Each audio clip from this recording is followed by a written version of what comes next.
बिस्मिल्लाहिर्रहमानिर्रहीम। अस्सलाम वालेकुम। कैसे हैं आप सब? उम्मीद है कि बिल्कुल खैरियत के साथ होंगे।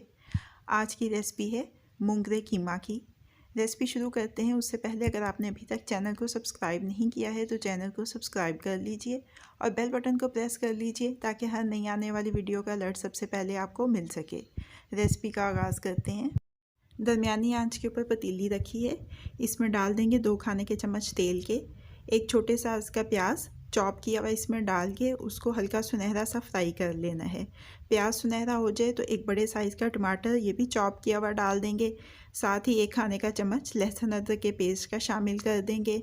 अब इसमें 2 से 3 सब्ज़ मिर्चें स्लाइसिस में कटी हुई डाल देंगे और पानी डालेंगे इसमें तकरीबन चौथाई प्याली। अच्छी तरह से मिक्स करके इसमें 1 पाव मुर्गी का कीमा शामिल कर रही हूँ मैं। आप बकरे का या गाय का कीमा भी इस्तेमाल कर सकते हैं। अच्छी तरह से मिक्स करके ढक्कन लगाएंगे और इसको 4 से 5 मिनट पका लेंगे।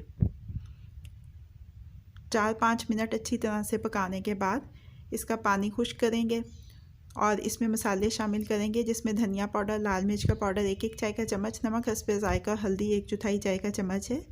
ये सारे मसाले इसमें अच्छी तरह से मिक्स कर देंगे। मसाले मिक्स करने के बाद इसमें मज़ीद 2 खाने के चम्मच तेल के शामिल करेंगे और अब इस कीमे को 5-6 मिनट अच्छी तरह से भून लेंगे। भूनने के बाद इसमें हम मूंगरे डाल देंगे जिनको डंडियां तोड़ के अच्छी तरह से वॉश कर लिया और छलनी में रखा ताकि इनका फालतू पानी निकल जाए।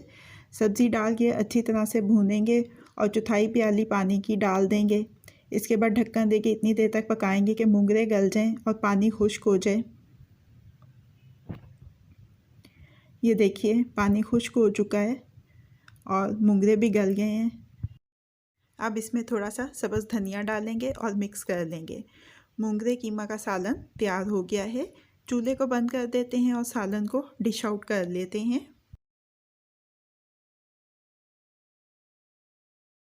सालन को डिश आउट करने के बाद सब्ज़ मिर्चों के स्लाइसेस और सब्ज़ धनिया के साथ इसको गार्निश करेंगे।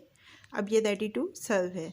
कैसी लगी आपको आज की रेसिपी? फीडबैक ज़रूर दीजिएगा। अगर आपको मेरी रेसिपी पसंद आई है तो इसको लाइक और शेयर भी कीजिएगा।